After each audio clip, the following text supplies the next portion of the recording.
السلام علیکم پروگرام آج کے اخبار کے ساتھ میں ہوں رضا عباس اور ہمیشہ کی طرح کچھ عام موضوعات آج کے اس پروگرام میں ہم انہی موضوعات کے اوپر بات کریں گے۔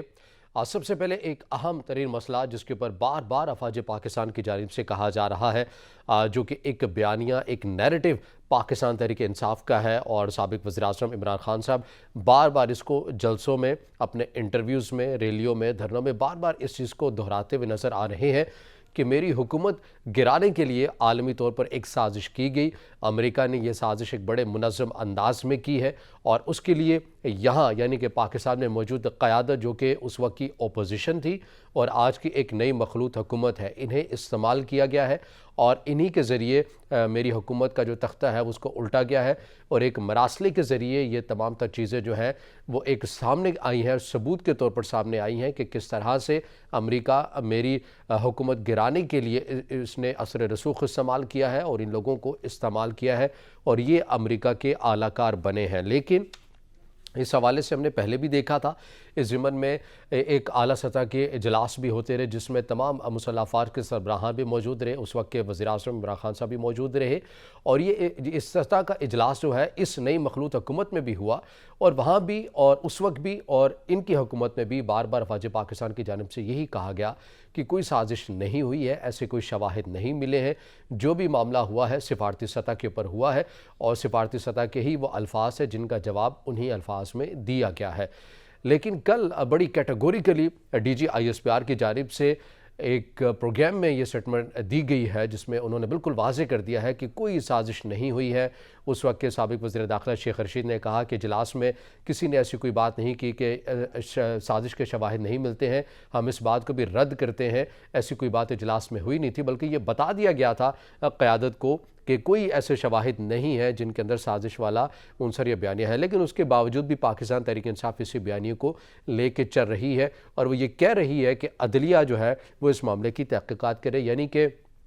اداروں کے اوپر سے اعتماد کم ہوتا ہوا ہمیں پاکستان تحریک انصاف کا نظر آتا ہے، لیکن وہ عدلیہ کے اوپر زیادہ ریلائی کر رہے ہیں کہ عدلیہ اس چیز کو جو ہے وہ دیکھے اور تحقیقات کروائے اعلیٰ سطح کی، جس میں یہ بات واضح ہو جائے کہ سازش ہوئی ہے یا نہیں ہوئی ہے۔ اس کے ساتھ ساتھ پنجاب کی صورتحال بڑی اہم ہے، اور پنجاب کی صورتحال میں یہ تاریخ میں پہلی بار ہوا ہے کہ بجٹ پیش نہیں ہونے دیا جا رہا، اور اب تاریخ میں یہ بھی پہلی بار ہونے جا رہا ہے کہ پنجاب اسمبلی کا اجلاس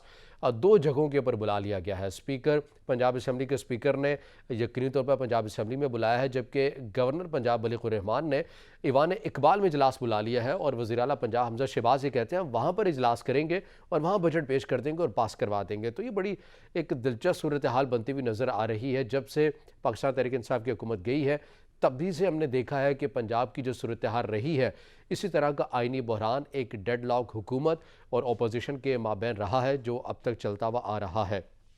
اس نقطے کے اوپر بھی بات کریں گے، اور یقیناً ایک عوامی مسئلہ، پورے ملک کا مسئلہ مہنگائی ہے، مہنگائی کی وجہ سے ہر طبقہ پریشان ہے۔ یہ نئی مخلوط حکومت وعدے وعید کر رہی ہے، کاوشیں کر رہی ہے، اپنے تئیں بیانات دے رہی ہے کہ ہم ریلیف دے رہے ہیں عوام کو، اس کے لیے اقدامات کر رہے ہیں، لیکن بہرحال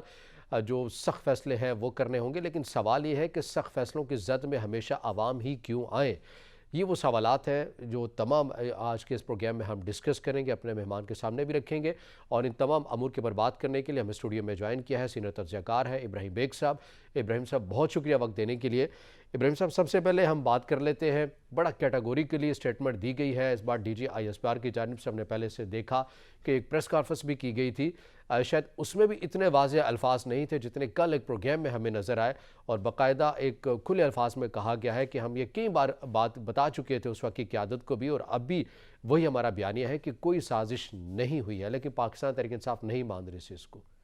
نہیں، یقیناً آئی ایس پی آر ٹھیک ہے، ہم نے لاسٹ پروگرام میں بھی یہ بات کی تھی، آپ کو یاد ہوگا جی کہ پی ٹی آئی کے جو ورکرز ہیں، فالوورز ہیں، ان سے معذرت کرتے ہوئے کہ یہ جو بیانیہ ہے بالکل جھوٹ پہ مبنی ہے، اس میں کوئی کنٹینٹس نہیں ہے، کوئی میٹیریل نہیں ہے، یہ بنایا گیا، یہ گھڑا گیا، یہ ایک سفارتکار کو باقاعدہ یوز کیا گیا کہ فلاں سفارتکار سے مل کے یہ گفتگو، ان کو پتا تھا یہی گفتگو ہونی ہے، یہ گفتگو جب ہوئی ہے تو اس نے نوٹ کر کے وہی بھیجی ہے، اسی کو بیانیہ بنایا گیا جو کہ بالکل ہی غلط ہے۔ اب صورتحال یہ ہے کہ یقیناً سیاسی طور پہ تو ریاست کو ریپریزنٹ کرتے ہیں پرائم منسٹر، اور سیکورٹی وائز پاکستان کی ایک ہسٹری ہے، اور پاکستان کو ریپرزینٹ کر رہے ہوتے ہیں آرمی چیف یا آرمی کر رہی ہوتی ہے ہر جگہ پہ۔ پرائم منسٹر کی بھی اپنی کریڈیبلٹی ہے، اور پاکستان میں یقیناً فورسز کی بھی اپنی کریڈیبلٹی ہے جہاں پہ بھی جائے۔ ابھی آپ نے دیکھا کہ چائنا میں بھی ہمارا ایک بڑا وفد جا کے ایون صدر چائنا جی مسٹر شی سے ملے، یہ ایک غیر معمولی بات تھی۔ تو عمل دخل بہت زیادہ ہے۔ اب جو عمران خان کا بیانیہ ہے وہ ایک عام بیانیہ اس لیے نہیں ہے کہ وہ اس ملک کے پرائم منسٹر رہے، اور وہ پرائم منسٹر رہے جو 3-3.5 سال صبح شام یہی کہتے رہے کہ آرمی اور ہم ایک پیج پہ ہیں، یعنی میں جو کچھ کر رہا ہوں اس کو آرمی ادارہ سپورٹ کر رہا ہے۔ اور یقیناً اس کے شواہد موجود تھے کہ ادارے نے بھرپور سپورٹ کیا عمران خان کو، ان کی حکومت کو۔ اس کا مطلب یہ ہوا کہ لوگ یہ باہر دیکھ کے سمجھ رہے ہیں کہ شاید ظاہر ہے کہ عمران خان صاحب تو یہاں کے ادارے کے انڈے بچے تھے، اور ہیں وہ یہ ماننے کے لیے تیار ابھی تک نہیں ہے کہ وہ کسی طور پہ بیک آؤٹ کر سکتے ہیں۔ اس کا مطلب یہ ہوا کہ عمران خان کا جو جھوٹا بیانیہ ہے، جو سخت لفظ میں استعمال کر رہا ہوں، جھوٹا بیانیہ ہے، وہ ہماری اسٹیٹ کو بھی پہ بھی اثر انداز ہو رہا ہے باہر کی دنیا میں، اور ہمارے ادارے پہ بھی اثر انداز ہو رہا ہے برے طریقے کے ساتھ۔ اب اس کو واش کرنا ضروری ہے۔ نمبر 1، دنیا جہان کو یہ میسج دینا ضروری ہے کہ فورسز نے کوئی ایسی بات نہیں کی، فورسز آج بھی اسی بات کے ساتھ کھڑے ہیں جو سچ ہے، غلط بیانیے کے ساتھ نہیں کھڑے۔ 1 اور دوسرا یہ ہے کہ دنیا کو یہ میسج دینا ہے، ویسٹ ورلڈ کو خاص طور پہ، کہ عمران خان کے ساتھ ہمارا ڈسٹنس کریٹ ہو چکا ہے۔ عمران خان جو کہہ رہا ہے اس کے ساتھ ہم کسی طور پہ متفق نہیں ہیں، اور چند ایک ریٹائرڈ جو لوگ ہیں فورسز کے، وہ اگر ہیں بھی تو اپنے طور پہ ہیں۔ ہم نے کہیں ان کی پینشن بند کر دی، کہیں ان کو سزائیں دی، کہیں ان کو سنب کیا، لیکن ادارے کے طور پہ ہم اس بیانیے کے ساتھ نہیں ہیں، ڈسٹنس ہمارے اور ان کے درمیان موجود ہے۔ اور تیسرا یہ ہے کہ کسی بھی طور پہ ان کے بیانیے کو ہمارے ریاست کے ساتھ نہ جوڑا جائے، اور عمران خان کے بیانیے کو کسی طور پر ہماری فورسز کے بیانیے کے ساتھ نہ جوڑا جائے، تاکہ ہماری جو کریڈیبلٹی جو تھوڑی بہت ہے دنیا جہان میں، وہ کہیں کسی طور پہ خراب نہ ہو۔ صحیح۔ اس لیے ان کا یہ بیان دینا باہر کی دنیا کے لیے بھی ضروری تھا، نمبر 1،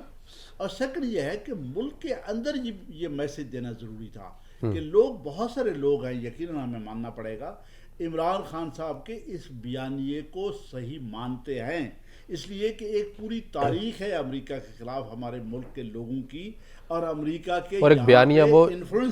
وہ چلتا ہے۔ کل فاروق حبیب صاحب سے پوچھا گیا اس انٹرویو کے فوراً بعد بھی، تو انہوں نے کہا کہ یہ چیز ابھی بھی وہ اس بات کے اوپر بازید ہے کہ ہم یہ چاہتے ہیں کہ اگر ایسا نہیں ہے تو آپ عدالتی کارروائی کروا لیں، لیکن بہرحال عمران خان صاحب کی اسٹیٹمنٹ ہے، بار بار اس کی بھی تکرار کرتے ہیں۔ وہ یہ کہتے ہیں کہ فوج کو مضبوط ہونا چاہیے، فوج اگر مضبوط ہماری نہ ہوتی تو ملک جو ہے وہ 3 حصوں میں بٹ جائے گا، ہمارا یہ کام ہے اور ہم ہی اس کو مضبوط رکھ سکتے ہیں اور ہماری فوج مضبوط ہے۔ لیکن جب آپ اس بیانی والے سازش کو لیتے ہیں اور اس نیریٹو کو اس کی تشہیر کرتے ہیں، تو پھر آپ خود اس کو ویک کرنے کی بات نہیں کرتے ان اداروں کی، کیونکہ ان اداروں کا کیا کام ہے؟ کل D G I S P R نے بھی یہی کہا، ہماری ایجنسیز کا یہی تو کام ہے کہ اگر ایسی کوئی سازش ملک کے خلاف ہوگی تو ہم اس کو رد کر دیں گے، اس کا مقابلہ کریں گے۔ لیکن ادارہ کہہ رہا ہے کہ نہیں ہوئی ہے، ایسے کوئی شواہد نہیں ملے، آپ کہہ رہے ہیں کہ ہوئی ہے، تو عالمی سطح کے اوپر آپ تو اس ادارے کو کمزور کرنے کی باتیں تو خود ہی کر رہے ہیں۔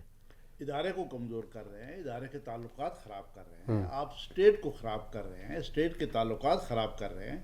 آپ ویسٹ کے خلاف بات کر رہے ہیں جو کہ جائز نہیں ہے کسی طور پہ، آپ امریکہ کے خلاف بات کر رہے ہیں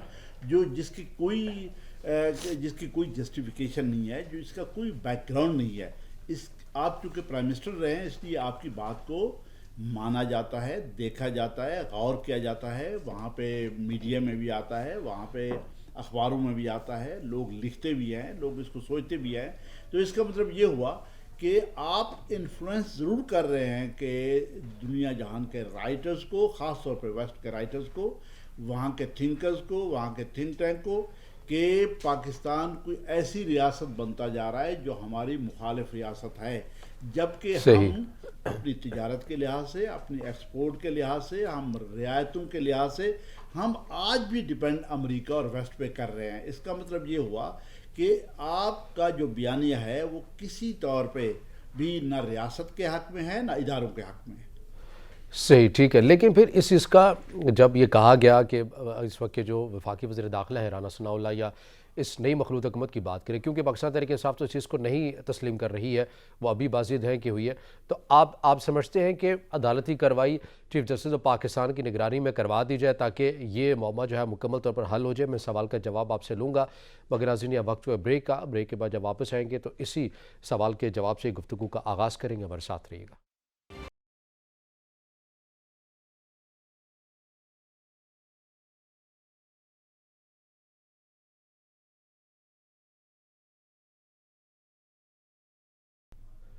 بریک کے بعد ناظرین پروگرام میں آپ کو دوبارہ خوش آمدید کہیں گے، اور ہم بات کریں اسی موضوع کے اوپر جس پہ افواج پاکستان کی جانب سے بڑا ایک واضح طور پر بیان سامنے آیا ہے کہ پاکستان تحریک انصاف کا جو بیانیہ ہے، عمران خان صاحب کا جو بیانیہ ہے کہ ہماری حکومت کو ایک امریکی سازش کے ذریعے گرایا گیا ہے اور یہاں پر جو موجود قیادت تھی وہ اعلی کار بنے سازش کے، اور افواج پاکستان اور مسلح افراد کے سربراہان تمام ایجنسیز نے یہ بات بڑی کلیئر کر دی تھی اس وقت کی قیادت کو بھی، اور بار بار وہ اس چیز کو دہرا بھی رہے ہیں کہ نہیں ہوئی ہے، نہ ہی ایسے کوئی شواہد ملے ہیں. لیکن پاکستان تحریک انصاف کا یہ موقف ہے کہ عدالتی سطح کے اوپر اس کے اوپر انکوائری کروائی جائے کمیشن کے ذریعے، اور اس کے اندر ایک چیز واضح ہو جائے، اس مراسلے کی تحقیقات کروا لی جائے اور اس سفیر سے بھی پوچھ لیا جائے. تو اس کے اوپر اس نئی مخلوط حکومت کا بہرحال جو موقف ہے وہ یہ چاہتی ہے کہ پاکستان تحریک انصاف کا جو بھی موقف ہوگا ہم نہیں اس کو عدالتوں میں لے کے جا سکتے، اور نہ ہی اس طرح کی جو چیزیں ہیں ہم عدالتوں کی سطح تک لے کے جائیں گے. ابراہیم بیگ صاحب، آپ سمجھتے ہیں کہ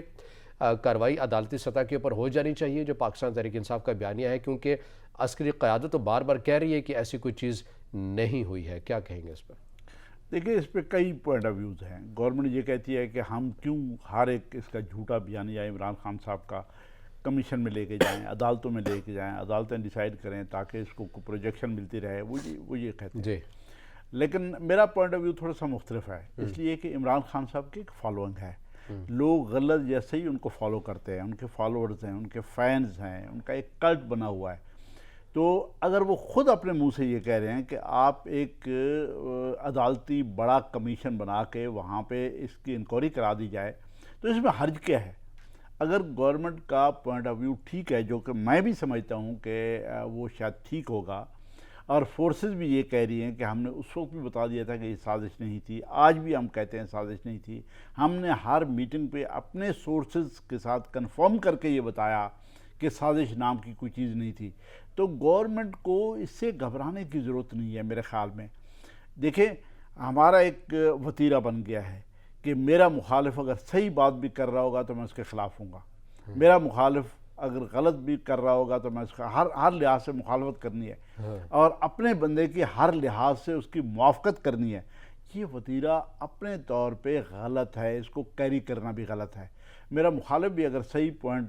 پہ سٹینڈ لے رہا ہے تو اس کا ساتھ دینے میں. آج عمران خان صاحب کہتے ہیں کہ کمیشن، کافی عرصے سے کہہ رہے ہیں، آج کہتے ہیں کمیشن بنا دیں. آپ کمیشن بنا دیں. میرا نہیں خیال کہ اس کے علاوہ کوئی اور چیز اس انکوائری میں آئے گی. جو آج آپ کی فورسز کہہ رہی ہیں، جو آپ کی فورسز نے سیکورٹی کے اداروں نے میٹنگ میں کہا، پرائم منسٹر کے سامنے کہا،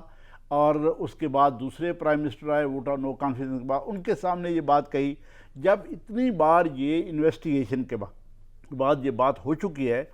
تو اس کو دوبارہ کمیشن کے سامنے پیش کرنا اور وہاں سے انکوائری کرانا، اس کے بعد کم از کم جو بالکل بلائنڈ فالوور نہیں ہیں، جو بالکل کسی کو کوئی بہت زیادہ کلٹ کے بہت زیادہ حصہ نہیں ہے، بالکل بلائنڈ، تو وہ کم از کم اس بات کو ضرور مان جائیں گے کہ یار ہمارا موقف غلط تھا. اگر اب میرا موقف غلط ہے تو اس موقف کو ریٹریٹ کرنے میں کیا حرج ہے، پیچھے ہٹنے میں کیا حرج ہے. اگر میرا موقف صحیح تھا تو مجھے سٹینڈ لینا چاہیے. کہیں پہ مجھے محسوس ہو گیا کہ میرا موقف ٹھیک نہیں تھا تو اس کو جب تک میں ایک سٹیپ پیچھے نہیں جاؤں گا تب تک نہ میری کریکشن ہوگی، نہ میرے فالوور کی تصحیح ہوگی، نہ ملک میں کوئی تصحیح سامنے آنا شروع ہوگی. اس لیے میرے خیال میں کمیشن بنانے میں کوئی حرج نہیں ہے. نہ گورنمنٹ کو آر ہونی چاہیے، نہ اداروں کو آر ہونی چاہیے، نہ کسی اور کو آر ہونی چاہیے. اور کمیشن بنانا اس لیے بھی بنا دیا جائے کیونکہ یہ کوئی الزام جو ہے جس کی حکومت گیری ہے وہ کوئی عام شخص بھی نہیں تھے، عام عہدے کے اوپر بھی نہیں تھے، اس وقت کے پرائم منسٹر تھے، تو اس لیے یہ بھی ضروری ہے کہ کمیشن بنا دیا جائے جو کہ ان کا مطالبہ ہے۔ بہرحال ایٹ دا اینڈ تو عدلیہ بھی رپورٹس انہی اداروں سے ہی طلب کر رہے گی ایسی چیزوں کے اوپر، وہ بار بار کہہ رہے ہیں کہ شواہد نہیں ملے۔ ساتھ میں اس چیز کے ساتھ ساتھ مجھے بتائیے گا، جس طرح کل D G I S P R نے بھی کہا کہ سابق صدر پرویز مشرف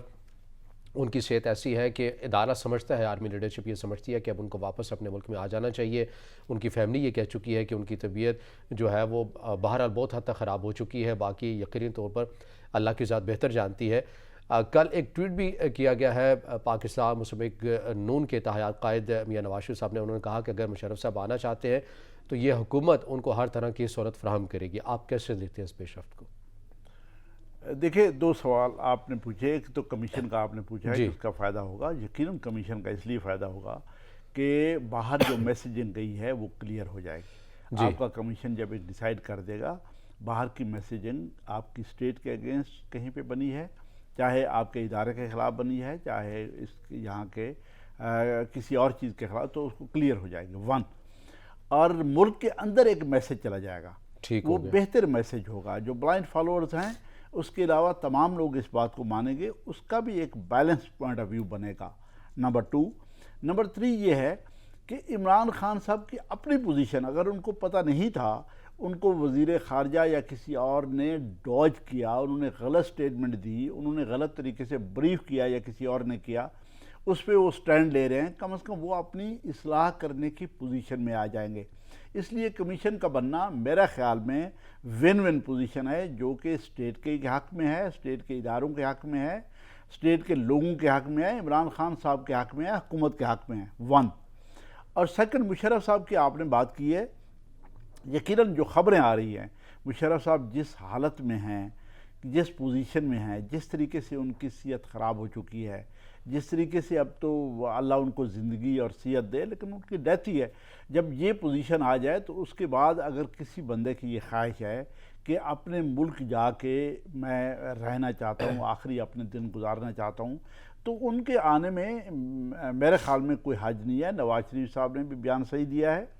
اور اگر فوج اور آئی ایس پی آر چاہ رہا ہے اس میں بھی کوئی حرج نہیں ہے۔ اس کا ایک تھوڑا سا لیگل پروسیجر ہوتا ہے کہ گورنمنٹ اس کو الاؤ کرتی ہے، ان کے مقدمات میں بھی یہ کرتا ہے کہ مقدمات وقتی طور پہ گورنمنٹ سسپینڈ کر سکتی ہے، پراسیکیوشن سائڈ سے سسپینڈ ہو جاتے ہیں۔ جب گورنمنٹ ان مقدمات کو سسپینڈ کر دیتی ہے تو اس کے بعد اس ملزم کو عدالتوں میں پیش ہونا ضروری نہیں ہوتا، وہ اپنے گھر پہ رہ سکتے ہیں، اپنے آخری دن اچھے گزار سکتے ہیں۔ یہ میرے خیال میں سیاست دانوں کی طرف سے بھی ایک اچھا جیسچر ہوگا، جی اور اداروں کو بھی یہ سوچنا ہوگا کہ یار سیاسی اداروں نے ہمارے ساتھ اچھا سلوک کیا، اس کے باوجود کہ ہم نے اس وقت جب مشرف صاحب حکومت میں تھے انہوں نے سیاسی اداروں کے ساتھ، سیاسی لوگوں کے ساتھ کوئی اچھا سلوک نہیں کیا تھا۔ اس لیے میرے خیال میں یہ سگنل بہت اچھا چلا جائے گا اور سول گورنمنٹ کے حق میں چلا جائے گا۔ ٹھیک ہوگا، پروگرام میں آگے بڑھتے ہیں اور دیگر جو موضوعات ہیں انہیں شامل کرتے ہیں۔ ناظرین، ابراہیم بیگ صاحب، جس طرح پنجاب کی جو صورتحال رہی ہے، ہم نے دیکھا کہ یہ حالیہ تاریخ میں اور ماضی میں بھی کوئی اس کی نظیر نہیں ملتی ہے۔ جو صورتحال ہم دیکھ رہے ہیں کہ بجٹ پیش نہیں ہونے دیا جا رہا، اور اس کی بھی تاریخ نہیں ملتی ہے کہ پنجاب اسمبلی کے دو اجلاس بلا لیے گئے ہیں، ایک گورنر پنجاب نے بلا لیا ہے اور ایک پنجاب اسمبلی کے اسپیکر نے بلا لیا ہے۔ اب بجٹ کہاں پر پیش ہونا ہے، اس حوالے سے وزیر اعلیٰ پنجاب کہتے ہیں کہ ایوان اقبال میں ہو جائے گا، وہاں پر ہم بجٹ کو پاس بھی کروا لیں گے، جس کی جو قیادت ہے وہ ڈیپیوٹی اسپیکر کریں گے، جبکہ اسپیکر کے ہوتے ہوئے ڈیپیوٹی اسپیکر کا اجلاس بلانا، اسپیکر کے ہوتے ہوئے گورنر کا بلا لینا، اجلاس بلا لینا، تو یہ کیا صورتحال بنتی ہوئی آپ کو نظر آ رہی ہے پنجاب میں؟ اب یہ دیکھیں، ووٹ آف نو کانفیڈنس سے پہلے ایک عرصے سے چودھریوں کا بہت اچھا امپریشن، گجرات کے چودھریوں کا امپریشن بہت اچھا تھا۔ لوگ یہ سمجھتے تھے کہ بہت اچھے لوگ ہیں، وعدے کے پکے ہیں، جو بات کرتے ہیں اس پہ رہتے ہیں، تمام لوگوں کو اکٹھے مل کے چلا سکتے ہیں، اور ان میں یہ کیپیبلٹی ہے کہ لوگ ان پہ ٹرسٹ کرتے ہیں، وہ بہت روادار لوگ ہیں، وہ بہت اچھے کھلے ڈلے لوگ ہیں، لوگ ان پہ ٹرسٹ کرتے ہیں۔ لیکن افسوس کی بات یہ ہے کہ ووٹ آف نو کانفیڈنس کے دوران اس کے بعد جو فینامنا سامنے آیا، چودھریوں نے ان جنرل اپنی پوزیشن بہت زیادہ خراب کر لی ہے۔ ایک تو ان کے دو دھڑے بن گئے، آپس میں بٹ گئے، لوگ یہ سمجھ رہے ہیں یہ اقتدار کی وجہ سے ایک دوسرے سے علیحدہ ہوئے ہیں، وہ ہر کسی کے بچے یہ چاہتے ہیں یہ اقتدار ہمارے پاس آئے، اور اس لیے آپس میں کھینچاتانی ہے۔ ایک یہ امپریشن خراب ہوا۔ ایک یہ ہے کہ پرویز الہی صاحب نے جو وعدہ خلافی کی جی اور متحدہ لوگوں کے ساتھ، اور وعدہ خلافی کرنے کے بعد وہ پی ٹی آئی کے ساتھ اچانک پی ٹی آئی کے ساتھ چلے گئے، اور اس کے بعد جو فنامنا ہوا، صحیح، اس کے بعد جس طریقے سے انہوں نے ایوان کو چلایا، جس طریقے سے ڈپٹی سپیکر پہ حملہ کرایا گیا، جس طریقے سے انہوں نے ایک لوگوں کی نظر میں ایک ڈرامہ بازو ہاتھ باندھنے والا اور زخمی ہو گیا، اور یہ وہ بالکل جھوٹ پہ مبنی ایک چیز جو کہ اب میڈیا ہے کوئی چیز چھپ نہیں سکتی۔ جی تو چودھری پرویز الہی صاحب جن کا بڑا قد کاٹ تھا، انہوں نے اپنی پوزیشن بہت زیادہ خراب کر دی، اور میں کہتا ہوں کہ چودھریوں کو یا چودھری پرویز الہی کو جس وقت یہ احساس ہو گیا تھا کہ انہوں نے غلط کر دیا، تو اسی وقت ان کو پیچھے ہٹنے میں کوئی حرج نہیں تھا، اسی میں عزت تھی، کیونکہ غلطی کو دوبارہ غلطیوں کے ساتھ سدھارا نہیں جا سکتا۔ بالکل، چودھری صاحب نے یہ کوشش کی کہ غلطی کو مزید غلطیوں کے ساتھ سدھارا جائے، لیکن وہ سدھرتی نہیں ہیں، وہ غلطیاں ہوتی جاتی ہیں۔ ایک شخص جو پورے پاکستان کی پولیٹیکل پارٹیز، لوگوں کے ساتھ، گورنمنٹ کو، سب کو اکٹھے ملا کے چل سکتا تھا، آج وہ اپنے بیٹے کے ساتھ صرف چل رہا ہے، بیٹا جہاں اس کو چلا رہا ہے وہاں پہ یہ امپریشن ہے لوگوں میں، لوگ یہ سمجھتے ہیں کہ وہ اپنے بیٹے کا کہنا مان رہے ہیں۔ تو انہوں نے جس طریقے سے ایوان کو چلایا، جس طریقے سے وہاں پہ بدماشی ہوئی، جس طریقے سے باہر کے غنڈے لائے گئے، جس طریقے سے لڑائیاں ہوئیں، جس طریقے سے الٹیمیٹلی پولیس کو استعمال کرنا پڑا، یہ بہت ہی افسوسناک اور غیر قانونی تھا۔ سر اس کا اور حل ہے ہوتا یہ ہوا کیا نظر آ رہا ہے آپ کو؟ کیونکہ پنجاب اسمبلی یہ پارلیمان ہی ہوتے ہیں، یہ ایوان ہی ہوتے ہیں جنہوں نے قوانین بنانے ہوتے ہیں، جنہی کو دیکھا دیکھی لوگ بھی دیکھتے ہیں کہ ہمارے نمائندے یہاں بیٹھتے ہیں، بڑے منظم انداز میں بیٹھتے ہیں، لیکن ان کو پھر کیا پیغام جا رہا ہے؟ جس طرح کی جو صورتحال ہم یہ دیکھ رہے ہیں کہ ضد کے اوپر آئین کو معطل کیا جا رہا ہے، ایک بجٹ کو پیش نہیں ہونے دیا جا رہا، اور پھر یہ بھی آپ جو مطالبہ ہے پنجاب اسمبلی کے اسپیکر کا کہ آپ آئی جی او چیف سیکرٹری کو پیش کر دیں اور وہ ہم سے معافی مانگ لیں، اس کے بعد آپ اپنا بجٹ پیش کر دیں، جبکہ جو حکومت ہے وہ نہیں کر رہی ہے، نون لیگ اس کو نہیں کر رہے پیش، تو آپ سمجھتے ہیں کہ اسپیکر کا یہ استحقاق ہے اگر وہ ایسی کوئی چیز کہہ رہے ہیں تو پیش کر دینا چاہیے اور تاکہ کارروائی آگے بڑھے، یا سمجھتی ہے یہ حکومت کے آئی جی او چیف سیکرٹری کو بلا کے مزید یہ کارروائی کریں گے، اسپیکر کو ایسی رولنگ دے سکتے ہیں؟ دیکھیں اب پورا پاکستان دیکھ رہا ہے چودھری صاحب کی ضد کو یا پی ٹی آئی کو ضد کو پورا پاکستان نوٹ بھی کر رہا ہے اور دیکھ بھی رہا ہے کہ چیف سیکرٹری اور آئی جی، یعنی چیف سیکرٹری اور آئی جی کو بلا کے ان کو ذلیل کیا جائے، ان کی انسلٹ کی جائے۔ ایک طرف آپ کہتے ہیں کہ ادارے مضبوط ہوں، ایک طرف آپ کہتے ہیں محکمے مضبوط ہوں، ایک طرف آپ کہتے ہیں کہ آپ کے اداروں کے جو ہیڈ ہیں وہ بہت معزز لوگ ہوں تاکہ اداروں کو صحیح طریقے سے چلا سکیں، دوسری طرف آپ خود ان کی تذلیل پہ باقاعدہ اڑے ہوئے ہیں کہ ان کی تذلیل کی جائے گی تو ہم آگے چلیں گے۔ بار بار وہ کہتے ہیں کہ ان کو بلائیں تاکہ ہم ان کو ذلیل کریں، ان کو رسوا کریں، اس کے بعد کارروائی آگے چلے گی۔ یعنی آپ کی آئینی ذمہ داری جو ہے، جو بجٹ پیش ہونے والی ہے، اس کو آپ نے جوڑ دیا کسی اور کی انسلٹ کے طور پہ کہ یہ مقدمات کیوں قائم ہوئے۔ یہ اندر بھئی اسمبلی کے اندر باہر سے غنڈے آ سکتے ہیں، ان غنڈوں کو وہاں سے نکالنے کے لیے یا تشدد کو روکنے کے لیے اگر وہاں کے کسی لیڈر نے یا وزیر اعلیٰ نے پولیس کو بلایا ہے تو وہ غلط ہے۔ مجھے بتائیں کہ پولیس اپنے طور پہ آئی ہے، صبح شام آپ ٹی وی پہ یہ کہتے ہیں کہ پولیس کو وزیر اعلیٰ حمزہ شہباز نے بلایا تھا، آپ کہتے ہیں چیف سیکرٹری کو حمزہ شہباز آرڈر دے رہا ہے۔ جب آپ صبح شام یہ کہتے ہیں تو اپنی بات پہ رہیں، پھر آپ کا جو بھی مطالبہ ہے وہ حمزہ شہباز شریف سے ہونا چاہیے۔ حمزہ شہباز شریف سے آپ بات کریں کہ آپ نے ہماری انسلٹ کی تھی، حمزہ شہباز شریف سے آپ بات کریں۔ دیکھیں ایک طرف آپ نے ڈپٹی سپیکر کا کہیں پہ نام ہی نہیں ہے جن کو آپ نے تشدد کا نشانہ بنایا، جس کو مارا پیٹا، جس کے کپڑے پھاڑے گئے، اس کا کہیں پہ نام بھی نہیں ہے۔ آپ اس کو آپ بجٹ اجلاس کو خدا کے لیے چودھری صاحب آپ نے بہت ساری غلطیاں کر لیں، آپ نے بہت ساری اپنی پوزیشن خراب کر لی، اپنی فیملی کی پوزیشن اللہ نہ کرے وہ بہت زیادہ آپ نے خراب کر لی، ابھی آپ اس کو ختم، سیاسی پوزیشن خراب کر لی۔ آپ خدا کے لیے اس کو ختم کریں. اس ڈرامے کو آپ سے غلط اگر ہو گیا ہے، جو کہ نظر آ رہا ہے کہ غلط ہو گیا ہے. آپ بھی قانون کو بہتر طور پر سمجھتے ہیں، تو مجھے یہ بتائیے گا قانونی حوالے سے اسپیکر کی موجودگی میں ڈیپٹی اسپیکر ایک اجلاس کریں گے، اس کی قیادت کریں گے. پنجاب اسمبلی میں بھی اجلاس نہیں ہوگا بلکہ ایوان اقبال میں ہوگا. پنجاب اسمبلی کے اسپیکر اجلاس ایک جگہ پر بلا رہے ہیں، گورنر پنجاب ایک جگہ پر بلا رہے ہیں، تو اس حوالے سے آپ سمجھتے ہیں کہ پھر جو اپوزیشن ہے پنجاب کی وہ اس کو چیلنج بھی کر سکتی ہے اور اس کے اندر خسارہ ہو سکتا ہے، نقصان اٹھانا پڑ جائے گا پنجاب حکومت کو؟ دیکھیں، جو صوبے کے گورنر ہیں جی، وہ ان کا قانونی استحقاق ہے کہ وہ جہاں چاہیں اجلاس بلا سکتے ہیں. صحیح. پہلے نمبر 1 کہ وہ ایوان اقبال میں بلائیں، وہ اسمبلی میں بلائیں، یا کہیں اسپیکر اور کے ہوتے بلائیں. ہوئے بھی اسپیکر ہوتے ہوئے بھی اجلاس گورنر صاحب بلا سکتے ہیں. ٹھیک ہو گیا. لیکن وہ اسپیکر کے اختیارات نہیں ختم کر سکتے. وہ یہ نہیں کر سکتے کہ اسپیکر چیئر نہیں کرے گا، وہ یہ نہیں کر سکتے کہ اسپیکر وہاں پہ آ کے رولنگ نہیں دے سکے گا. یہ جو استحقاق اسپیکر کا ہے اس کو نہیں ختم کر سکتے. ہاں، جہاں پہ انہوں نے اجلاس بلایا ہے، جو کہ سکیم لگتی ہے، جہاں پہ انہوں نے اجلاس بلایا ہے وہاں پہ اگر اسپیکر نہیں جاتے اور ڈپٹی اسپیکر جاتے ہیں تو ڈپٹی اسپیکر سے پھر چیئر کرا کے آپ بجٹ پاس کروا سکتے ہیں. اس کو قانونی طور پہ صحیح کہا جائے گا. لیکن اگر اسپیکر اسی اجلاس میں چلے جائیں تو ہر صورت اس اجلاس کو چیئر بھی اسپیکر کرے گا، رولنگ بھی ان کی چلے گی، آرڈر بھی ان کا چلے گا. لیکن اس میں پھر نقطہ یہ ہے نا کہ اجلاس تو اسپیکر بھی بلا رہے ہیں لیکن اجلاس گورنر بھی بلا رہے ہیں. دونوں صورتوں کے اندر تو پھر آپ کو لگتا ہے کہ استحقاق اب خود کہہ رہے ہیں کہ زیادہ اسپیکر کا ہے کہ وہ رولنگ بھی دے سکتے ہیں، اجلاس سے قیادت بھی کر سکتے ہیں، لیکن جدھر رولنگ دینی ہے، جدھر قیادت کرنی ہے، وہاں پر تو ایک جو آئین کے اندر جو درج و طریقہ کار ہے تو اسمبلی ہی ہے، وہاں پر بلایا جا رہا ہے. لیکن وہاں پر تو نون لیگ نہیں جائے گی. جس طرح ہم نے دیکھا کہ وزیر اعلیٰ پنجاب کا بھی انتخاب کیا کہ ووٹنگ کروا دی گئی ایک ہوٹل میں جا کے. اب ایسی کوئی صورتحال بنتی ہوئی نظر آ رہی ہے. تو عدالتی سطح کے اوپر کیا مشکلات آ جائیں گی اس پنجاب حکومت کے لیے؟ دیکھیں، اجلاس بلانا گورنر کا استحقاق ہے، اور اس معاملے میں تو یہ ہوا کہ کیبنٹ نے باقاعدہ ریزولوشن بھیجا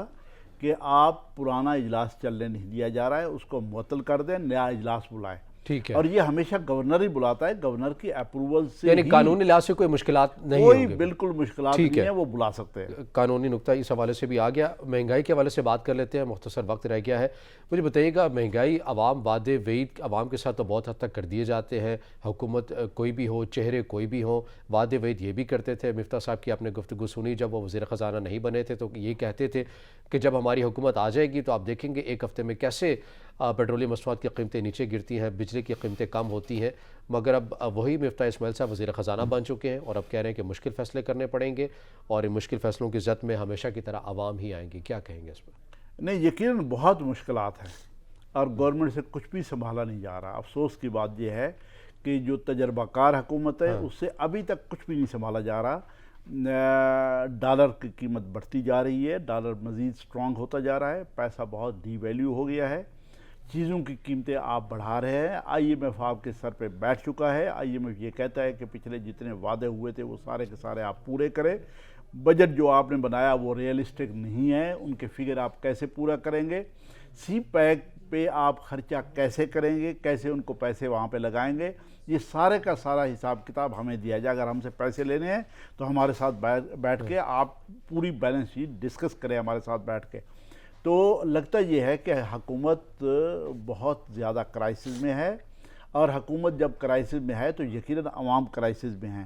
یہاں پہ یہ اشرافیہ کا ملک ہے. اشرافیہ کے ملک میں اشرافیہ کو بہت زیادہ تکلیف نہیں ہوتی، بہت زیادہ مسئلہ نہیں ہوتا کسی بھی کرائسس کی وجہ سے. تکلیف اور کرائسس تمام کے تمام عوام کے لیے ہیں. دکھ کی بات یہ ہے کہ یہ عوام کا چونکہ ملک نہیں ہے، ہمیں کہنا پڑے گا. عوام کے جتنے ممالک ہوتے ہیں وہاں پہ عوام کو اتنی تکلیف نہیں ہوتی، اشرافیہ کو تکلیف ہوتی ہے. یہاں پہ جو سفر کر رہے ہیں وہ بالکل کامنرز کر رہے ہیں، عوام کر رہے ہیں، عام آدمی کر رہا ہے. اور اشرافیہ صرف کہنے کے لیے ہے کہ ملک میں بڑے کرائسس ہیں، لیکن اس طریقے سے اشرافیہ کے لیے یہ